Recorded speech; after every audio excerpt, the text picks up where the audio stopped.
रुकें जी, क्योंकि आज मैंने आपसे बड़ी इंपॉर्टेंट बात करनी है कि पाकिस्तान के जो जितने भी मसाइल हैं उनके ज़िम्मेदार अवाम को ठहराया जाता है। कहा जाता है कि इस अवाम का जो है हक बनता है कि इनके साथ ऐसे हो। सोई हुई कौम है, जाहिल कौम है, रोडों पे नहीं निकलती, एहतजाज नहीं करती, और सिर्फ अगर कुछ काम करती है तो वो यही करती है कि आके वीडियो बना के डाल देंगे और सोशल मीडिया के ऊपर एक्टिव होते हैं, इसके अलावा कहीं पे एक्टिव नहीं होते। तो जब तक ये हुकूमत के ख़िलाफ़ निकलेंगे नहीं तब तक चेंज नहीं आ सकता, इनकलाब नहीं आ सकता। और फिर मिसाल क्या दी जाती है नेपाल की, श्रीलंका की, बांग्लादेश की, कि देखें वहाँ भी लोग निकले हैं तो वहाँ पे हुकूमतें बदल गई हैं। उनके लिए सिर्फ इन चीज़ों के ऊपर बताते हुए मैं दो जवाब दूंगा कि पहली चीज़ तो ये है कि जिन आप मुल्कों की एग्जांपल दे रहे हैं, मिसाल दे रहे हैं, उनकी जो पॉलिटिक्स है या उनका जितना सोशल सिस्टम है वो आपसे डिफरेंट है, उनका एजुकेशन सिस्टम आपसे डिफरेंट है। वहाँ पे अगर जेंजी लेके आ रही है या स्टूडेंट्स लेके आ रहे हैं, मैं अगर बांग्लादेश की मिसाल आपको दूँ तो वहाँ पे स्टूडेंट यूनियंस हैं, वहाँ पे जो लीडरशिप होती है वो स्टूडेंट्स के पास होती है, उनके पास ऐसे ऐसे प्लेटफॉर्म्स भी होते हैं जहाँ से वो ऑर्गेनाइज़ करते हैं और फिर वो आगे लेके चलते हैं। आपके पास अगर मैं आऊँ तो ज़िया के दौर से यहाँ पे पाकिस्तान के अंदर स्टूडेंट यूनियंस बिल्कुल बंद हैं, और जब स्टूडेंट यूनियंस बंद होंगे तो स्टूडेंट लीडर्स पैदा नहीं होंगे, और जब स्टूडेंट लीडर्स पैदा नहीं होंगे तो इस उम्र में जो सबसे ज़्यादा एक अगर मैं कहूँ पढ़ी लिखी जो आवाम होती है वो स्टूडेंट्स कम्युनिटी होती है। तो स्टूडेंट कम्युनिटी में अगर लीडर नहीं होंगे तो वो अपराइजिंग नहीं हो सकती, लोग बाहर नहीं निकलेंगे क्योंकि लीडरशिप नहीं है। लीडरशिप के बगैर आप कभी भी एक्सपेक्ट नहीं कर सकते कि कोई भी निकले। दूसरी बात ये कहा जाता है कि पाकिस्तानी अवाम बाहर नहीं निकलती, ये सोने की आदी है, जाहिल है। उनके लिए भी ये बात है कि पाकिस्तानी अवाम सोने वाली नहीं है, पाकिस्तानी अवाम निकलती है और निकली है। भुट्टो के लिए निकली थी, बेनज़ीर ने जब निकाला निकली है, नवाज शरीफ के लिए निकली है, इमरान खान के लिए निकली है। उसके अलावा भी इनके अलावा कोई लीडर आया है निकालने के लिए? कोई भी नहीं आया। तो जो लोग निकालने वाले आए हैं, अवाम गई है, अवाम ने इनके हर आवाज़ पे लब्बैक कहा है। मसला ये है कि अवाम ने गोलियां भी खाई हैं, अवाम शहीद भी हुई है, हज़ारों में शहीद हुए हैं लोग, लेकिन उसमें हर बार अवाम को धोखा दिया जाता रहा। लीडरशिप आती थी, अभी अगर मैं रिसेंटली आपको बताऊं, हमारी पीटीआई की लीडरशिप ने क्या किया अवाम के साथ। अली अमीन साहब आते हैं और भाग जाते हैं। ये इसमें अवाम इतनी मायूस होती है, इतनी मायूस होती है क्योंकि लीडरशिप के बगैर अवाम ऑर्गेनाइज नहीं हो सकती, और जब लीडरशिप ऐसे कामों पे आ जाए तो फिर अवाम के पास कोई और ऑप्शन नहीं बच जाता कि वो मायूस हो जाए। और अवाम अब हम तो पहले हमें कहा जाता था, एक मिसरा सुना जाता था कि पाकिस्तान से जिंदा भाग, पाकिस्तान जिंदाबाद नहीं, जिंदा भाग। और आज ये चीज़ रियलिटी में एग्जिस्ट करती है, लोग जिंदा भागना चाहते हैं। पंजाब के अंदर कुछ दिन पहले आदि मुजरिम वाला कानून लाया जा रहा था, और अगर वो पास हो जाता तो लोगों ने भाग जाना था, पंजाब रहने के काबिल ही ना बचता। और अभी भी उन्होंने कहा है कि हम जो है अगस्त में उसको दोबारा लेके आएंगे, तो चलो उसको हम दोबारा देख लेंगे। उसके अलावा हमारी मरियम नवाज साहब हैं, उन्होंने परवाज़ कार्ड जारी किया है, जिसका मतलब ये है कि आपके जो पढ़े लिखे स्टूडेंट्स होंगे या पढ़े लिखे जो प्रोफेशनल हैं उनको ये बाहर भेजेंगे। बाहर क्यों भेजेंगे? कि इनको चाहिए रेमिटेंसेस। इन्होंने इकॉनमी जो अपनी खड़ी करनी है वो खड़ी करनी है रेमिटेंसेस पे, मतलब पैसे अर्निंग पे। ये अपने सेक्टर्स को इम्प्रूव नहीं करना चाहते तो शायद हैं, लेकिन कर नहीं सकते, नाअहल लोग हैं, फिर इनकी करप्शंस भी आ जाती हैं। और दूसरा ये जो है कि पढ़ी लिखी कम्युनिटी को ये बाहर भेजना चाहते हैं, वो ये है कि जब ये पढ़े लिखे लोग, वो पढ़े लिखे भी चंद लोग हैं क्योंकि उसके अलावा तो सारा पाकिस्तान अनपढ़ा है, इन्होंने पढ़ाया ही किसी को नहीं है।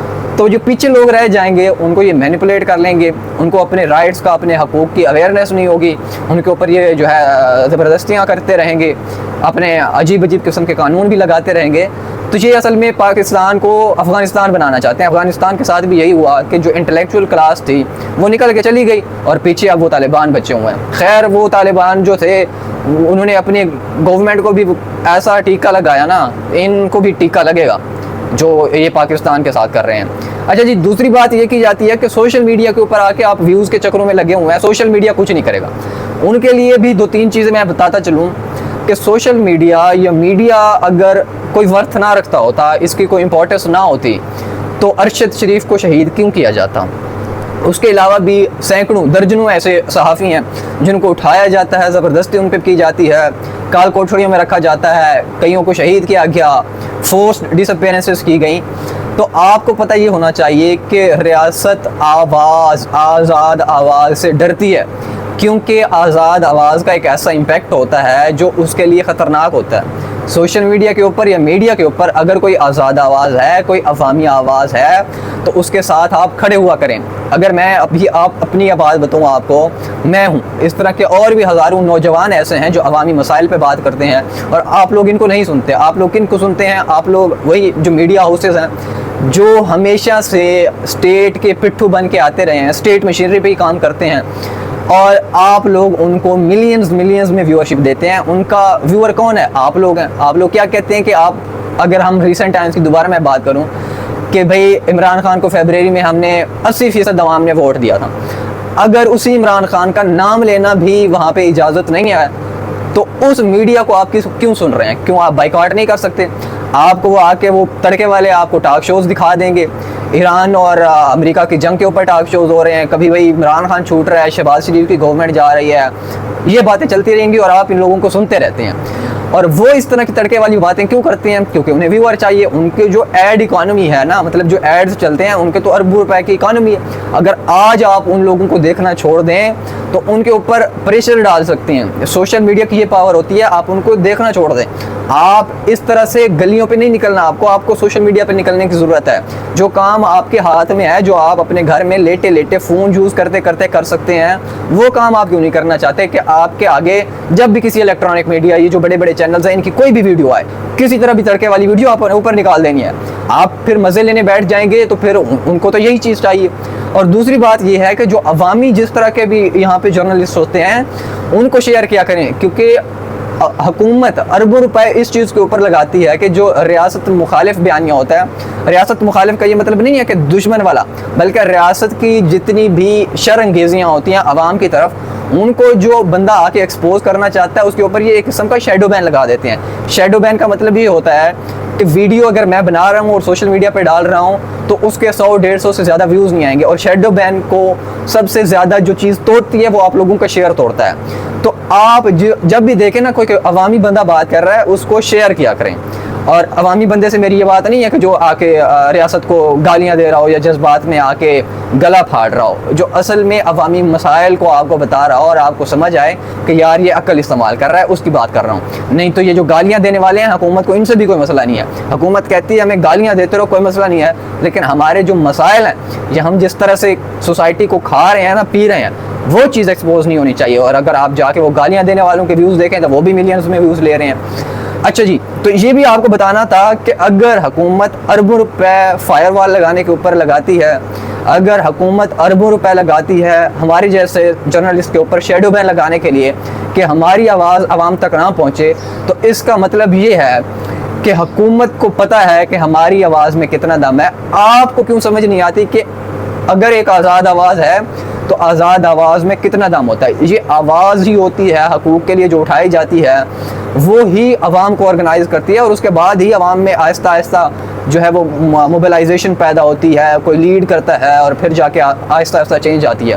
और दूसरी बात, मैं अवाम से भी इस चीज़ में कोई गिला नहीं करना चाहता, क्योंकि आपको, मुझे पता है 89 साल से जाहिल रखा गया है, मुझे भी जाहिल रखा गया है। कोई ना तालीम दी गई है, ना हेल्थ दी गई है, रोटी पानी कपड़ा मकान के चक्कर में इतना डाल दिया गया, और हमें वो भी नहीं मिलता कि हम अपनी क्रिटिकल थिंकिंग को कभी इस्तेमाल करने की ज़हमत ही नहीं की। तो उसके बाद हमें समझ ही नहीं आता कि हमारे साथ किस तरह से गेमें हो रही हैं, और जो भी गेमें होती जाती हैं तो हम उसको बड़ा इजीली एक्सेप्ट करते चले जाते हैं। और हाँ, मुझे एक गिला अपनी कौम से ये होता है कि जो कौम इतनी मजलूम हो भी चुकी हो, चाहे उसको तालीम ना दी गई हो, कुछ भी ना दिया गया हो, लेकिन अगर उसके ऊपर जुल्म किया जाता रहा हो ना, तो उसको कम अज़ कम यार ये तो समझ आ जानी चाहिए कि मेरे साथ जो जुल्म हो रहा है, मैंने इससे कहीं ना कहीं निकलना है। और आप लोग जब इन मीडिया की बहुत बड़ी पावर होती है, ये जो बयानियाँ बनाते हैं, आपको समझ भी नहीं आती कि किस तरह की गेमें खेलते हैं वो। आप 89 साल से वो खेलते आए हैं, और आप उनके उस चक्कर में जो है उनकी गेम का पार्ट बन के आते गए हैं।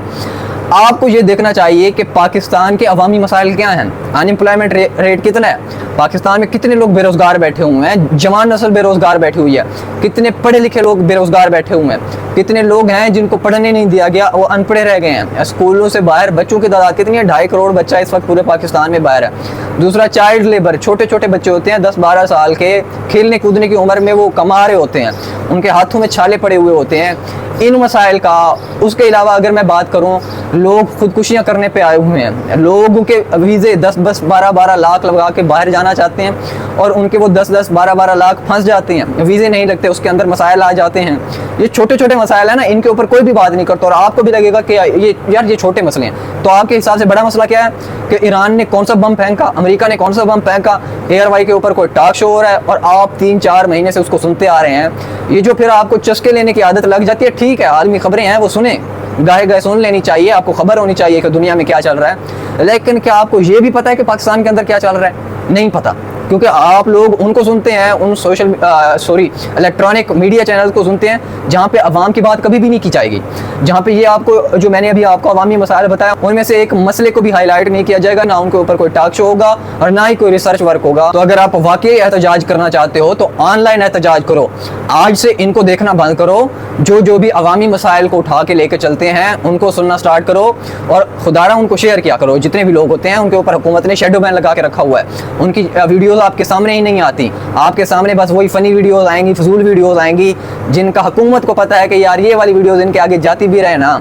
चाहे गालियाँ हैं कुछ भी हैं, इससे ये लोग सोते रहेंगे, इनको कोई शऊर नहीं आएगा। जो शऊर वाली आवाज़ होगी उसको शेयर किया करें और हमारे अड़ोस पड़ोस के ममालिक से खुद अपना मवाजना ना किया करें।